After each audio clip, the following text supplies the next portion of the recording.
Bienvenue à Voyage dans l'espace, où que vous soyez dans l'univers. J'espère que vous allez bien. Ici Mathieu Rancourt. Nous sommes fascinés par l'exploration des planètes, autant celles du système solaire que les exoplanètes qu'on découvre autour de d'autres étoiles, tandis que les télescopes nous émerveillent avec des photos qu'ils prennent dans des galaxies et des nuages interstellaires. Il y a cependant une famille d'objets célestes négligés qui est pourtant tout aussi fascinante, les étoiles. Une étoile comme le Soleil fournit non seulement l'énergie à une planète comme la Terre, mais c'est au sein d'étoiles disparues depuis longtemps qu'ont été fabriqués les éléments chimiques dont nous sommes faits, ainsi que l'air que nous respirons. On doit la vie à notre Soleil. Les étoiles sont le site de phénomènes étonnants. Par exemple, comme on le verra, la masse d'une étoile détermine la façon dont elle vivra et mourra éventuellement. Les étoiles connaissent une existence et une fin de vie. Comme nous le verrons, elles présentent un paradoxe. La vie d'une étoile est d'autant plus brève qu'elle est de grande taille et vice-versa. Nous allons donc explorer aujourd'hui le monde fascinant des étoiles en compagnie de l'astrophysicien québécois Laurent Driessen, professeur au département de physique, de génie physique et d'optique de l'Université Laval. C'est un spécialiste des étoiles massives. Au début des années 90, après un doctorat à l'Université de Montréal, cet astronome effectue un stage postdoctoral au prestigieux Space Telescope Science Institute de la NASA. Il accède même à du temps d'observation avec le fameux télescope spatial Hubble. En 2019, Laurent Driessen a publié aux éditions Multimonde un magnifique ouvrage intitulé « Des vagues dans l'espace-temps, splendeur des étoiles massives ». Durant plusieurs années, dis-je bien, il a été chroniqueur à l'émission Les Années-Lumière de Radio-Canada. Claude l'a interviewé le 25 novembre 2020. Je vous laisse donc écouter cette entrevue. Bon voyage dans le monde méconnu des étoiles.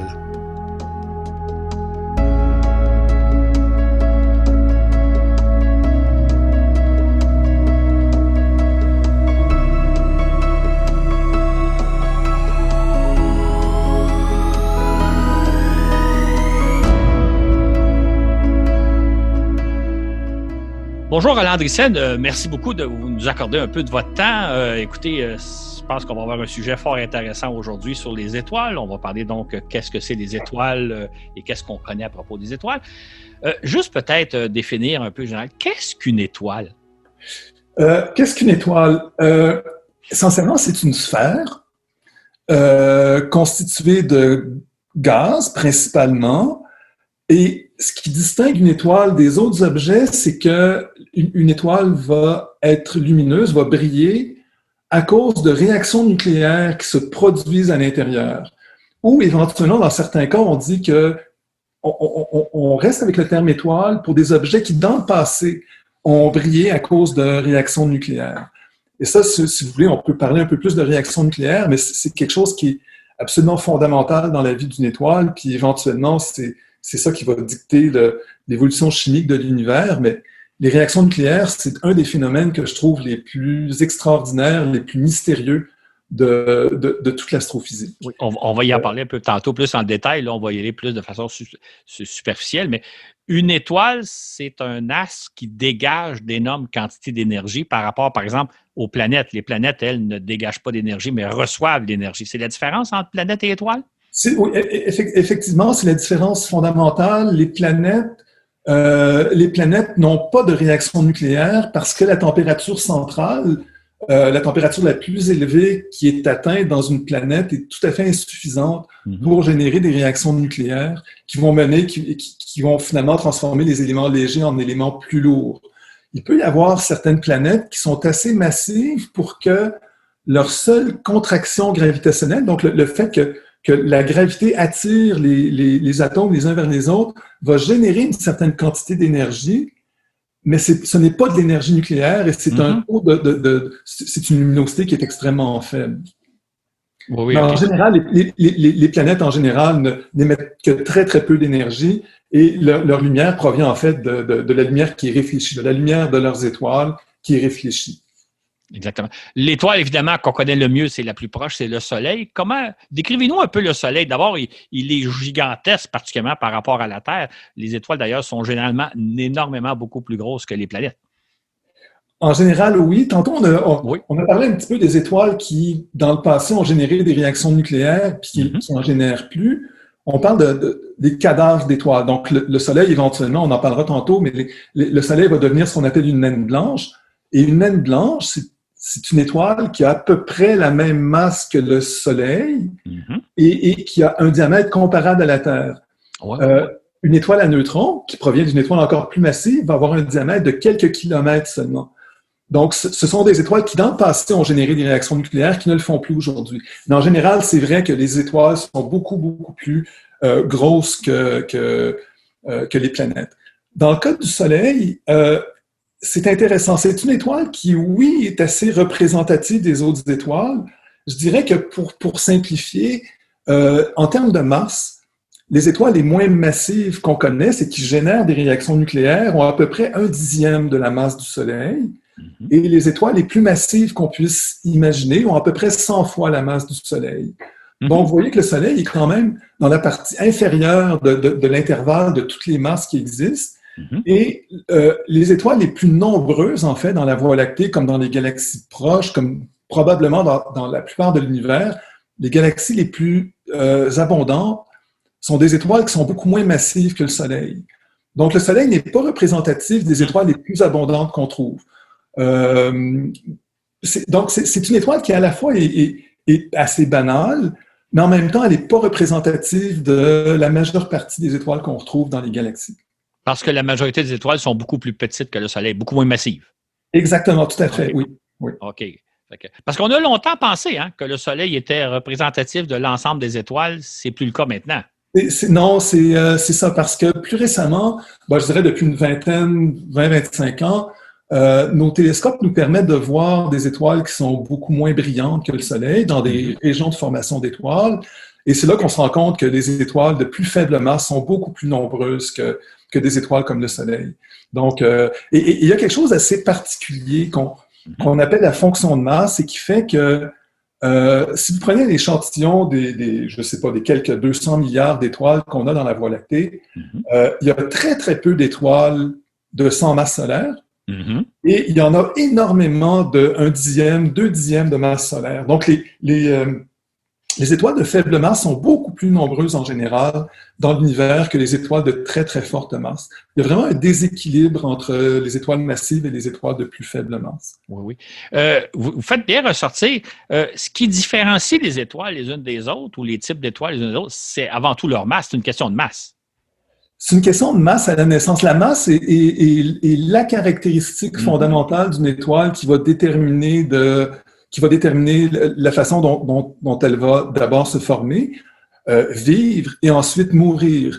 La masse de l'étoile détermine aussi le temps de vie de l'étoile. Ça, c'est vraiment extrêmement important. Donc, la masse, la quantité de matière avec laquelle une étoile se forme, initialement, va définir sa vie au complet et va définir sa mort, va définir la quantité d'éléments lourds qu'elle va rejeter dans le milieu interstellaire après. Donc, la masse, c'est vraiment la caractéristique fondamentale d'une étoile pour définir plein de ses propriétés.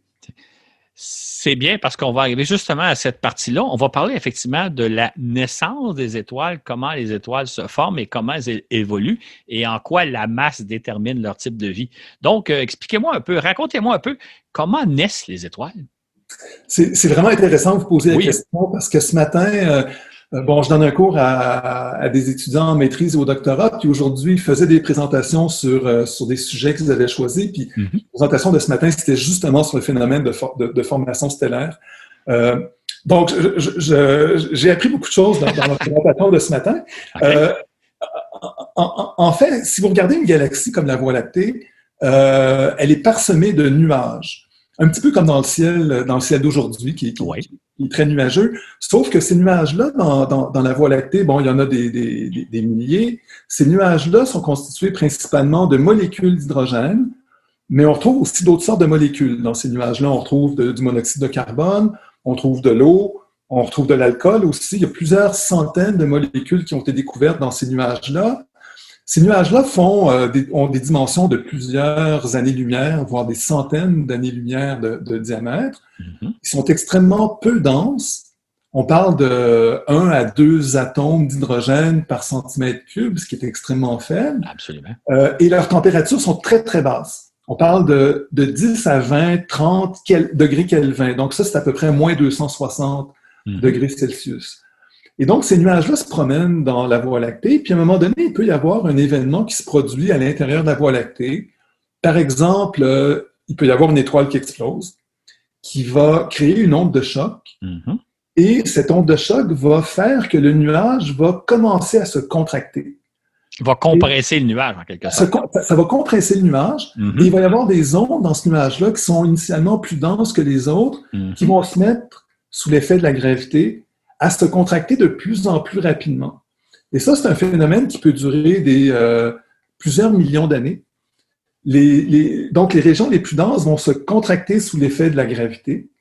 Et au fur et à mesure qu'on se contracte, la température interne de ces régions-là va se mettre à augmenter.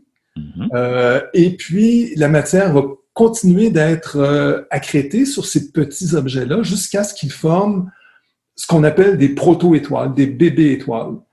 Et là, la gravité continue de faire son effet.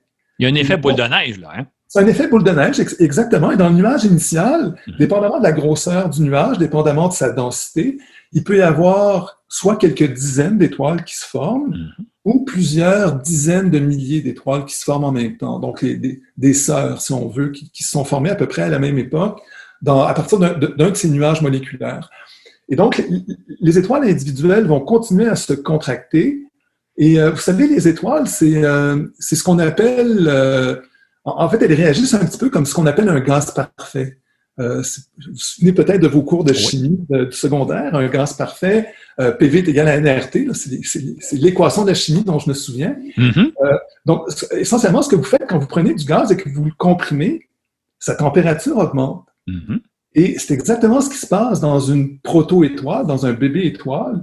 Donc, elle se contracte, sa température centrale augmente, et lorsque la température atteint à peu près 10 millions de Kelvin, ou 10 millions de degrés, si on veut, c'est suffisant pour générer des réactions nucléaires.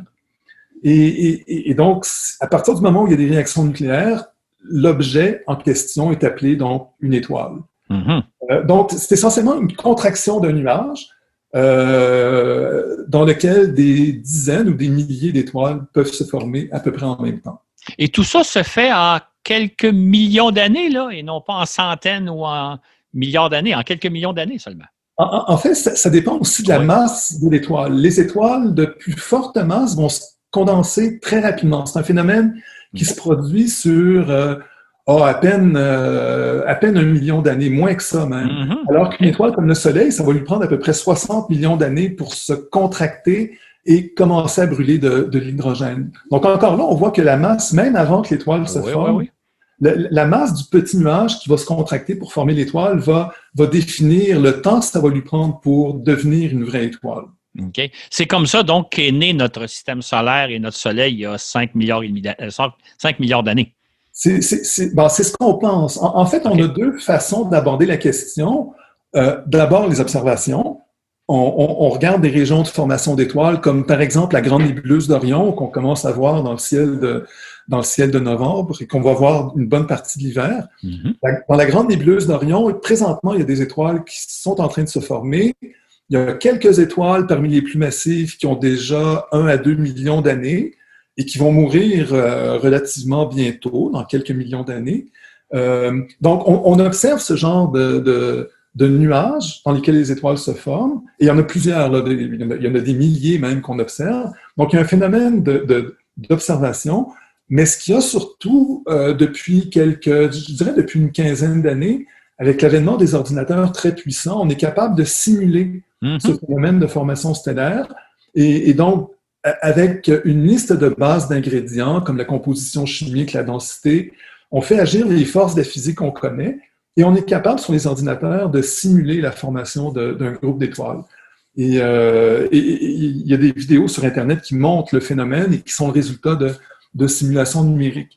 Et donc, c'est en comparant ces résultats de simulation numérique avec les observations qu'on en est venu à un scénario global pour expliquer la formation des étoiles.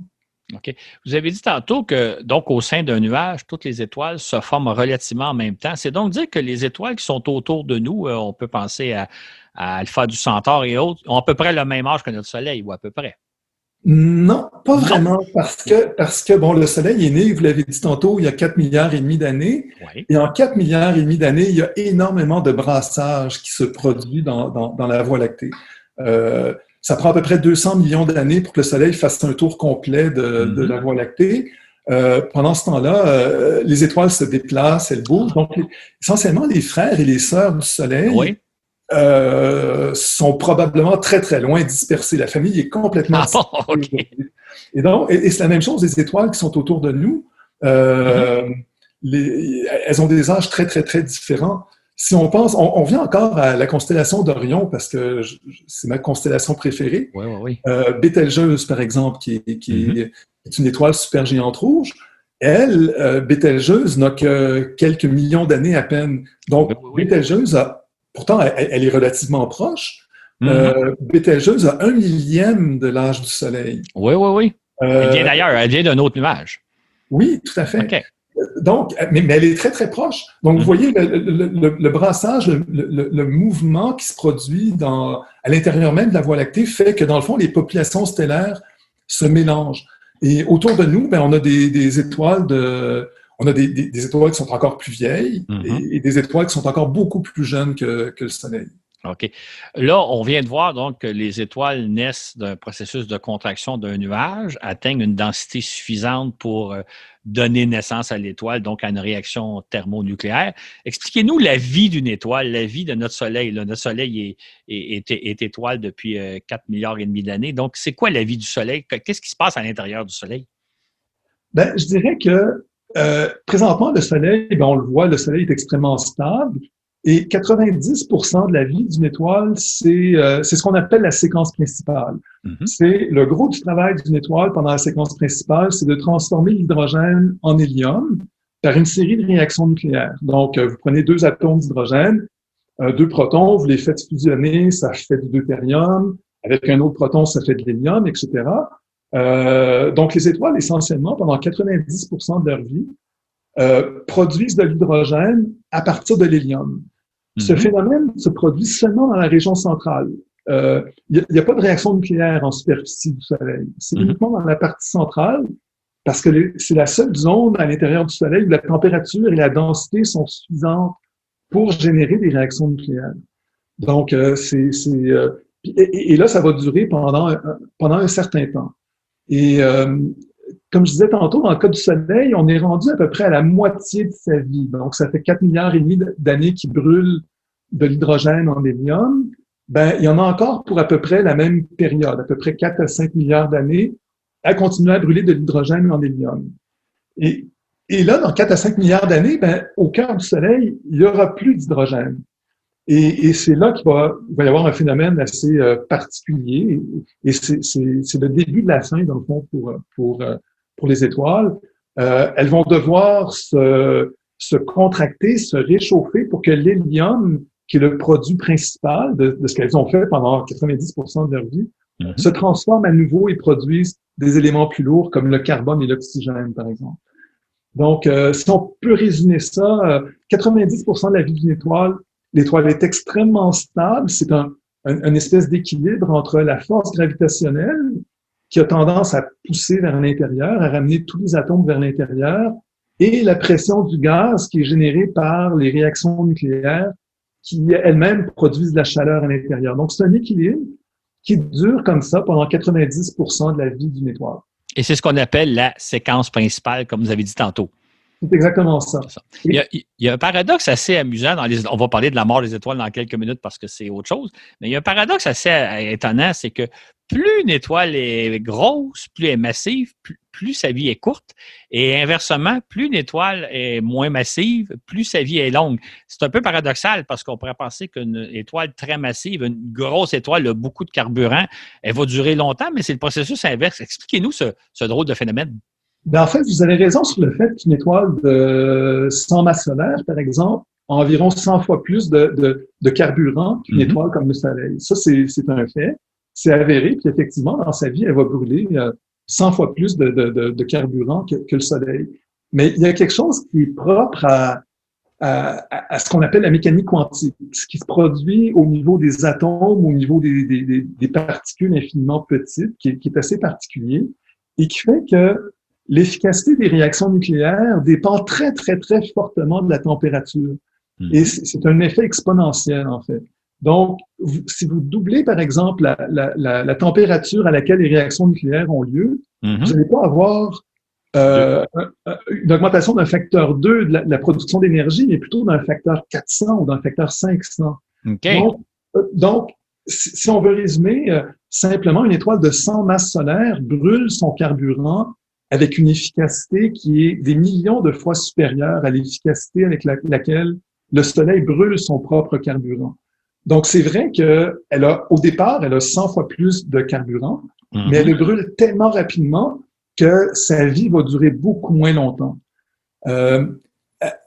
Admettons que vous ayez, dans un même nuage moléculaire dont on parlait tantôt, deux étoiles qui se forment exactement en même temps.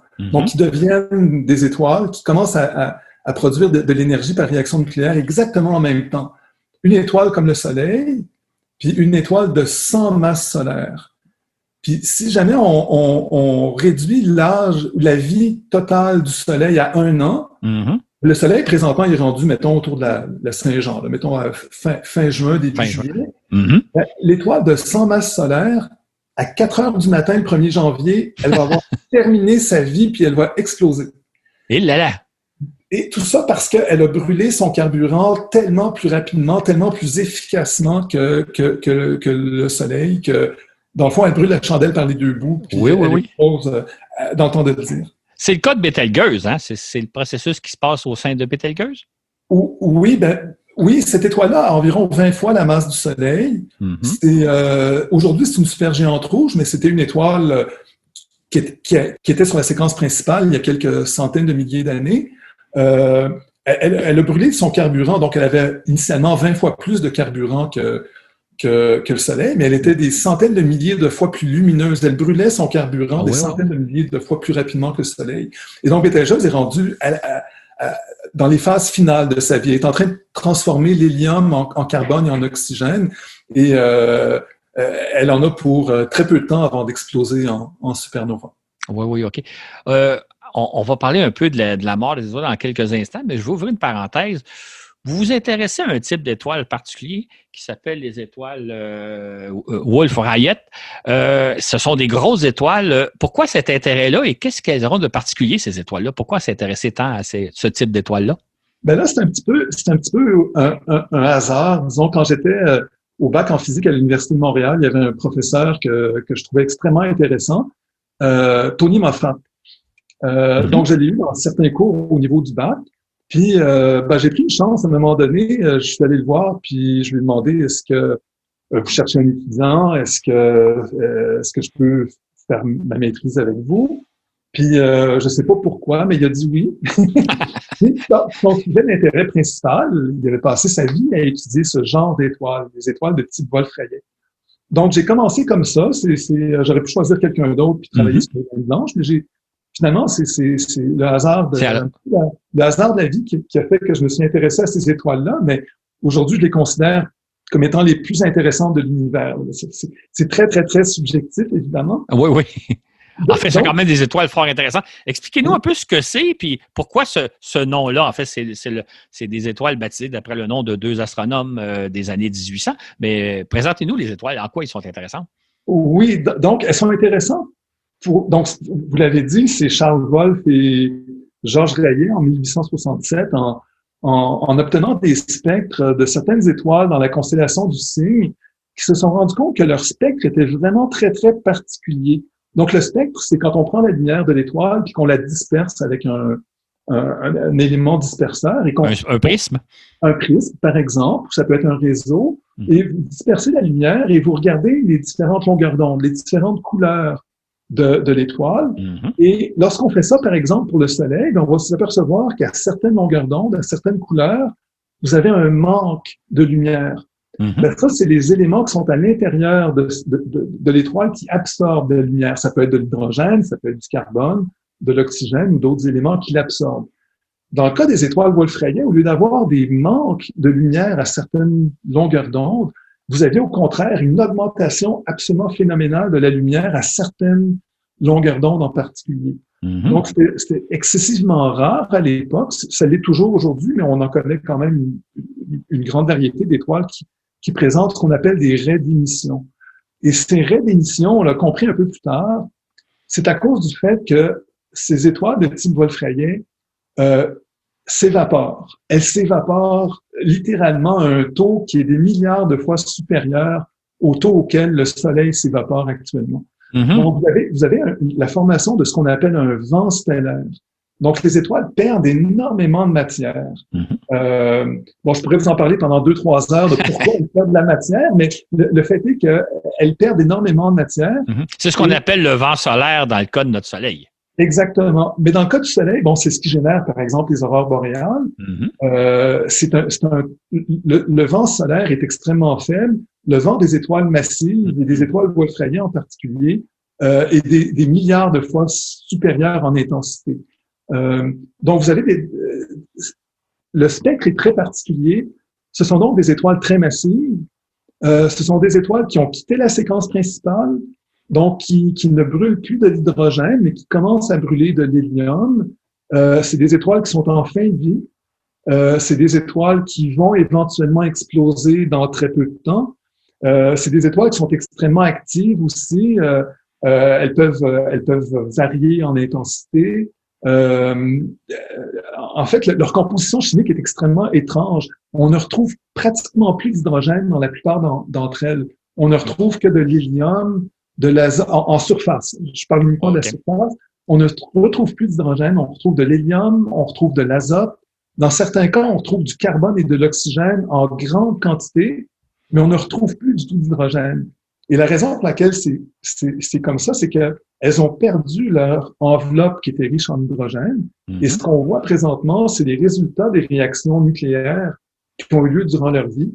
Donc, on voit une grande quantité d'hélium qui a été produite lorsqu'elles étaient sur la séquence principale, une grande quantité d'azote aussi qui a été créée lorsqu'elles étaient sur la séquence principale, et éventuellement, pour certaines d'entre elles, on voit du carbone et de l'oxygène qui remontent en surface.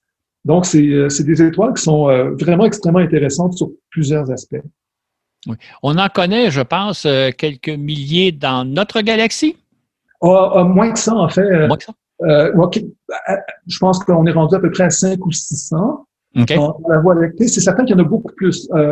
On ne connaît pas toutes les étoiles wolfrayées de la Voie lactée parce que c'est extrêmement difficile de les détecter à travers toute la poussière de la Voie lactée.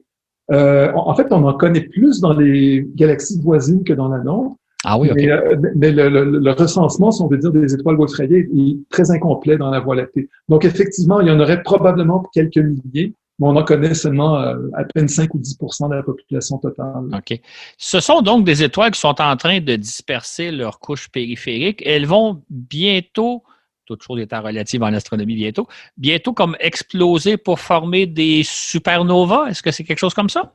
Effectivement, c'est ce que la théorie nous dit. Par contre, on n'a jamais encore aperçu une étoile wolfrayée connue exploser en supernova.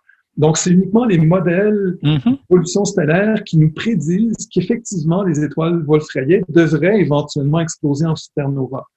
Des supernovas, c'est lorsque, à la fin de la vie de l'étoile, il n'y a plus de carburant, que les étoiles puis je vous rassure tout de suite, le Soleil ne deviendra pas une supernova, mais c'est uniquement les étoiles qui ont une masse supérieure à environ 8 fois la masse du Soleil qui vont exploser de cette façon-là. Donc, elles vont avoir produit des éléments lourds jusqu'au fer et au nickel Et à un moment donné, c'est absolument impossible. On a besoin de plus d'énergie pour produire des éléments plus lourds. Donc, essentiellement, l'étoile a perdu toutes ses sources d'énergie. Elle va dans un premier temps, elle va s'effondrer sur elle-même. La gravité l'emporte parce qu'il n'y a plus de source d'énergie interne. Donc, la gravité l'emporte. L'étoile s'effondre extrêmement rapidement et il va y avoir un phénomène de rebond qui va, dans le fond, faire exploser les couches extérieures de l'étoile pour ne laisser qu'au centre que soit une étoile à neutrons, soit un trou noir. Mais essentiellement, l'étoile va perdre une grande partie de la masse qui lui reste à des vitesses énormes. Là, on parle de 10 000 à 15 000 km par seconde. Et elle va devenir extrêmement lumineuse. Si ça arrivait pas trop loin de nous, on la verrait très, très bien, même à l'œil nu. Hein? Oui, tout à fait. Donc, si Bételgeuse explosait, par exemple, demain matin, puis on en a entendu parler un petit peu l'année dernière des possibilités que Bételgeuse explose, ce qui n'a pas été le cas finalement. Si Bételgeuse explosait, effectivement, on la verrait, elle serait extrêmement lumineuse. C'est un phénomène une étoile peut devenir des dizaines, des centaines de millions de fois plus lumineuse qu'une étoile ordinaire, simplement en explosant en supernova. Ouais. Okay. Est-ce qu'il y a des étoiles Wolf-Rayet pas très loin de nous et est-ce que ça pourrait être dangereux pour nous? Non, malheureusement, moi j'aimerais tellement avoir une étoile Wolf-Rayet proche de nous pour l'étudier en détail. Les plus proches de nous, disons, il y en a quelques-unes dans la constellation du Cygne. Là, on parle de milliers d'années-lumière. Okay. Donc, si elles explosaient, il n'y aurait aucun danger. Même Bételgeuse, qui est beaucoup plus proche que les étoiles Wolf-Rayet qu'on connaît, si elle explosait, il n'y aurait pas vraiment de danger. OK. Fait qu'on n'a rien à craindre, là. On n'a rien à craindre, non, pour l'instant, non. L'an dernier, vous avez publié un livre au titre absolument admirable que j'adore, Des vagues dans l'espace-temps. Parlez-nous un peu ces splendeurs des étoiles massives. Parlez-nous un peu de votre livre. C'est ce dont vous nous parlez, des fabuleuses étoiles Wolf-Rayet et de leur vie étonnante. Oui. Ben, ça, c'est en fait, ce livre-là, Des vagues dans l'espace-temps, c'est mon deuxième livre de vulgarisation. J'en avais écrit un il y a une dizaine d'années qui regroupait essentiellement les chroniques que j'avais fait aux Années-Lumière à l'émission de Radio-Canada. Mais c'est étonnant parce que le livre qui est sorti l'année dernière, c'est le premier que j'ai commencé à écrire. OK. Sauf que je l'ai trouvé très long à écrire. C'était un long processus. Donc, j'ai commencé il y a une dizaine d'années, puis là, j'ai arrêté pendant un certain temps. J'ai repris, donc, en 2017, la réécriture.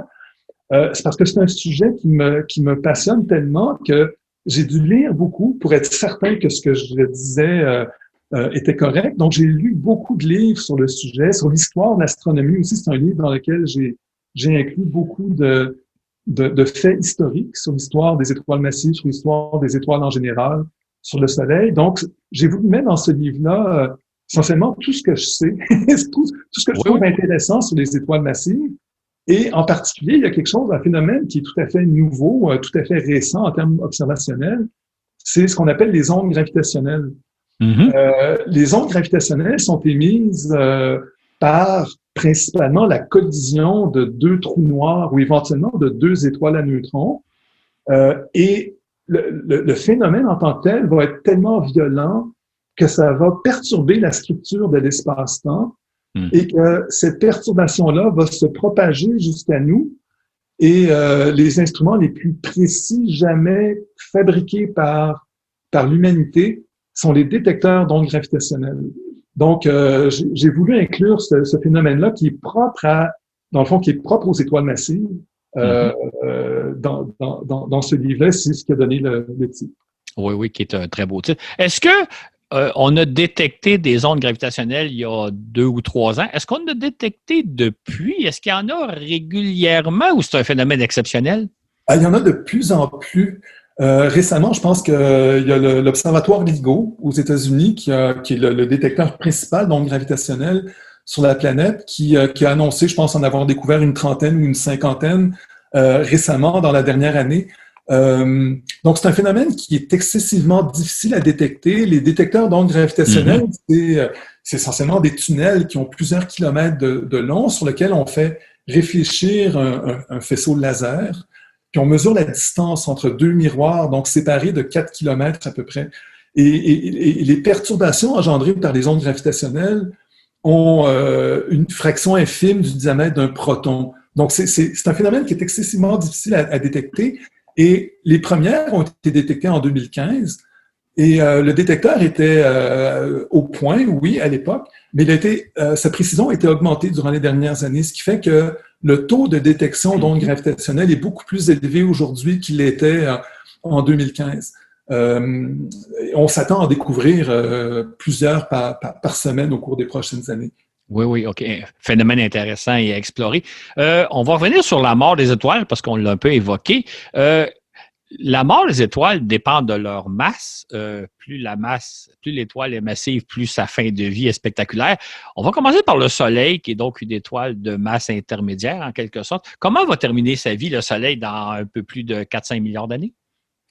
Oui, je disais tantôt que la vie du Soleil ou la vie d'une étoile en général, c'est une recherche d'équilibre entre la force gravitationnelle qui pousse vers l'intérieur et la pression du gaz qui est générée par les sources d'énergie au centre, qui sont les réactions nucléaires. Présentement, le Soleil, donc, il est stable, il brûle, il transforme l'hydrogène en hélium.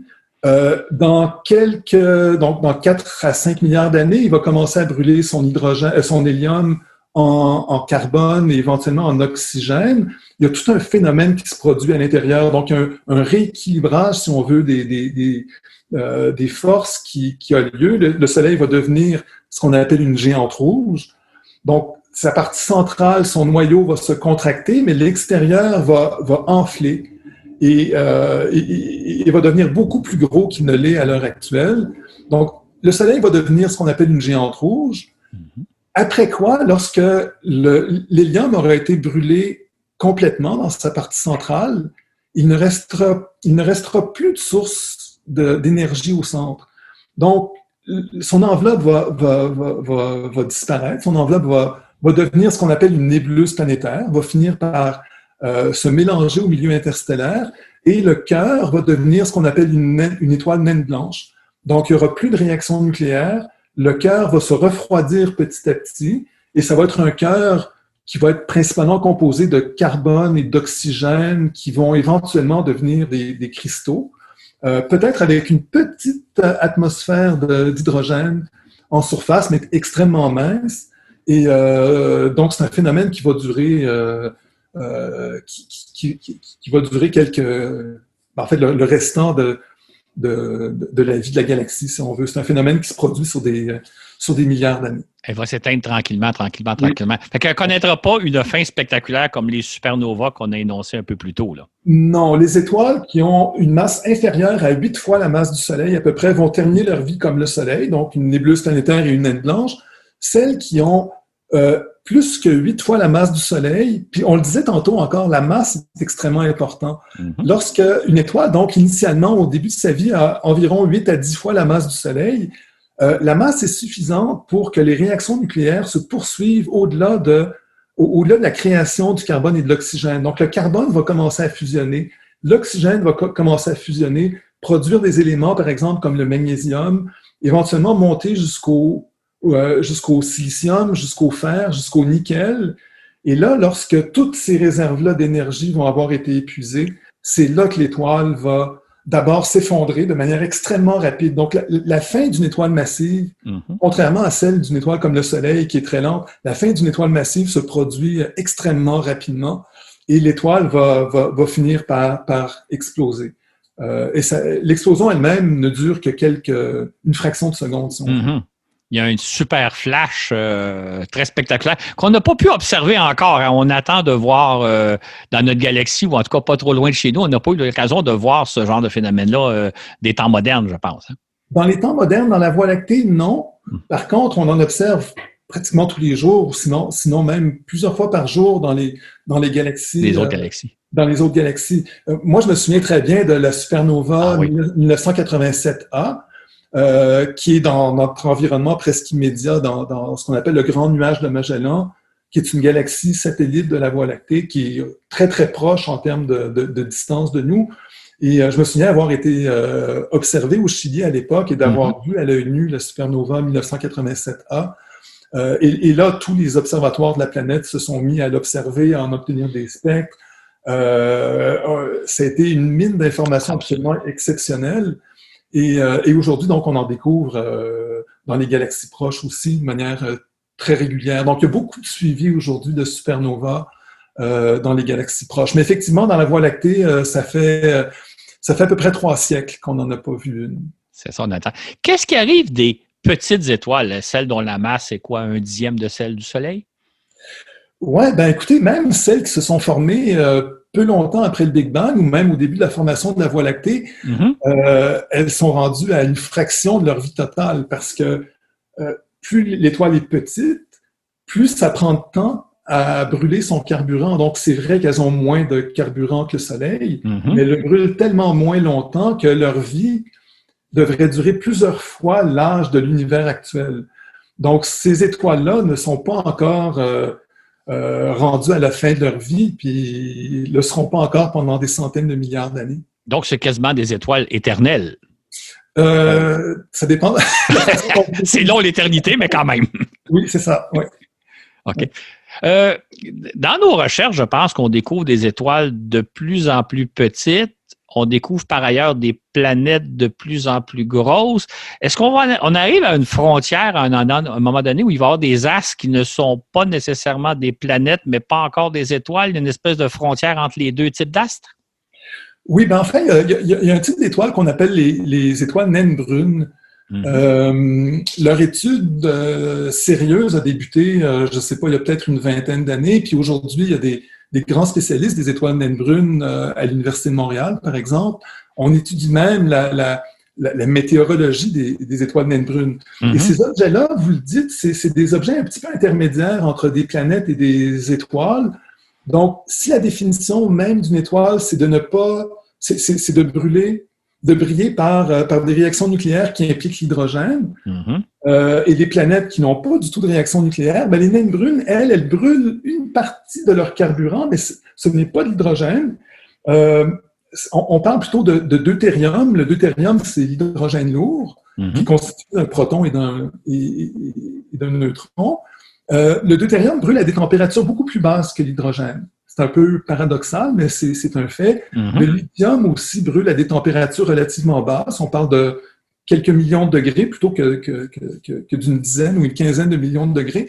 Donc, ces étoiles-là génèrent ces naines brunes-là génèrent des réactions nucléaires, mais ce n'est pas une étoile à proprement parler parce qu'il n'y a pas d'hydrogène qui est brûlé. Donc, c'est un petit peu l'intermédiaire entre des étoiles et des planètes. Et donc, on en trouve beaucoup, on en connaît beaucoup. Et comme je l'ai mentionné tantôt, on étudie même la formation des nuages dans les atmosphères des naines brunes. Et donc, c'est un phénomène qui est tout à fait passionnant aussi. Absolument. On a fait un tour d'horizon du sujet, évidemment. On aurait pu en parler encore beaucoup, beaucoup plus, mais on y reviendra probablement dans un éventuel balado. Mais j'aimerais savoir, de façon générale, toutes les recherches qu'on mène sur les étoiles, tout ce qu'on a appris sur les étoiles ces dernières décennies, qu'est-ce que ça nous dit par rapport à notre recherche de la vie dans l'univers? Enfin, on espère qu'il y a de la vie ailleurs dans l'univers et on en cherche.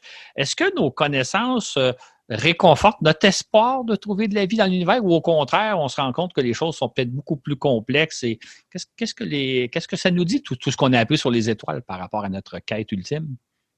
Ben, savez-vous, ma réponse va peut-être vous surprendre, mais moi, ça me laisse complètement indifférent. OK.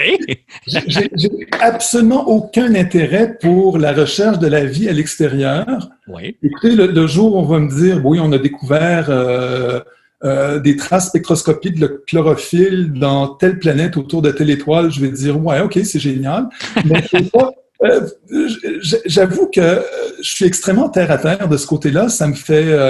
je trouve ça très, très intéressant, puis c'est un sujet qui mérite évidemment l'attention, mais honnêtement, je m'y intéresse pas du tout, puis comment je dirais ça? C'est pas que je m'en désintéresse, mais presque. Donc, qu'est-ce que ça nous dit? Ben, écoutez, c'est intéressant parce que j'ai assisté à un moment donné à un échange entre un biologiste et un astronome.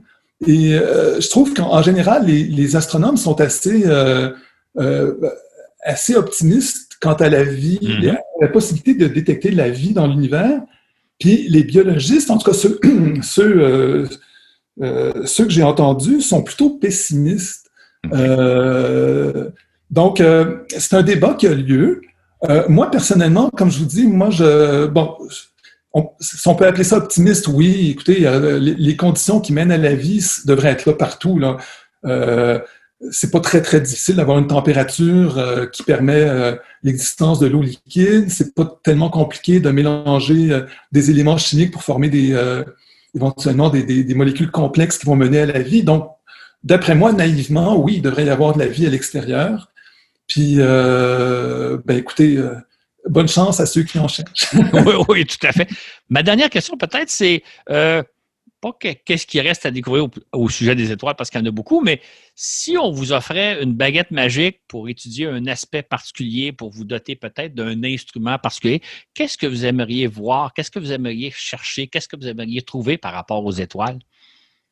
Ben, écoutez, vous parlez d'instruments particuliers, mais vous m'avez présenté comme quelqu'un qui étudie les étoiles massives, c'est vrai, mais j'ai passé une bonne partie des 20 dernières années à travailler avec des étudiants, avec des ingénieurs pour concevoir des nouveaux instruments qui faisaient ce que les instruments que j'avais quand j'étais étudiant ne pouvaient pas faire. Donc, de ce côté-là, mon rêve est pas mal accompli. Donc, les instruments qu'on a installés, par exemple, au Télescope Canada-France-Hawaii. Donc, de ce côté-là, c'est fait. Mais maintenant, qu'est-ce que j'aimerais? En fait, si j'avais un rêve, là, on parlait tantôt d'étoiles Wolf-Rayet qui devraient exploser en supernova. On n'en a jamais vu encore. Pour ma thèse de doctorat, j'ai étudié des supernovas. Ma conjointe aussi en a observé plusieurs pour sa thèse de doctorat. Ben, écoutez, si j'avais un rêve, si j'avais une baguette magique, c'est de les faire exploser les unes après les autres. Puis qu'on nous avertisse quand même quelques jours à l'avance pour qu'on soit prêt avec nos instruments à les observer, pour comprendre finalement ce qui se passe avec elles. Parce que, en fait, ça serait ça, mon rêve de voir une des étoiles que je connais bien, que j'ai étudiée pendant plusieurs années. J'aimerais beaucoup la voir exploser. J'en ai une en particulier que j'aimerais voir vraiment exploser. Comment est-ce qu'elle s'appelle? Elle s'appelle WR6 HD 50896.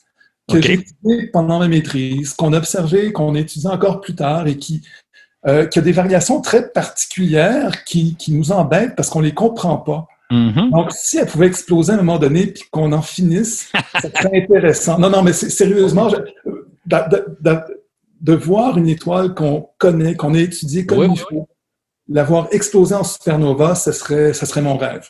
Et est-ce qu'on pourrait le savoir quelques jours d'avance? Est-ce qu'on pourrait voir venir le phénomène ou il est tellement soudain qu'il faudrait être vraiment chanceux?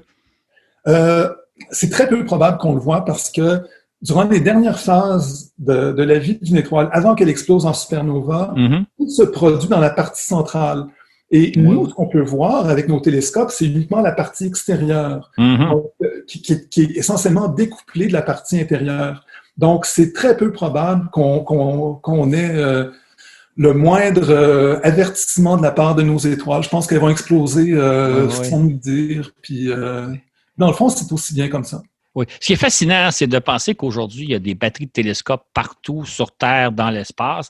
Et si jamais il y avait un phénomène comme la supernova de 1987, on va être beaucoup mieux équipé pour le suivre littéralement d'heure en heure. Si on ne peut pas voir l'explosion en tant que telle, on va pouvoir voir les premières heures, les premiers jours de l'explosion, ce qu'on n'était pas encore équipé en 1987. Effectivement, oui, ça va venir très, très rapidement. Puis ça se produit évidemment pour les détections d'ondes gravitationnelles. Il y a comme un réseau qui est fait de manière à ce que dès qu'on découvre quelque chose de particulier, il y a une grande partie des observatoires sur la planète et même autour de la Terre qui sont mis en branle pour observer le phénomène. Eh bien, écoutez, là-dessus, je vous remercie beaucoup, professeur Drissen. Ça a vraiment été passionnant. J'ai bien apprécié, puis je pense que nos auditeurs aussi vont l'apprécier. Merci beaucoup, Claude. Merci à vous. Merci, puis à une prochaine. À la prochaine.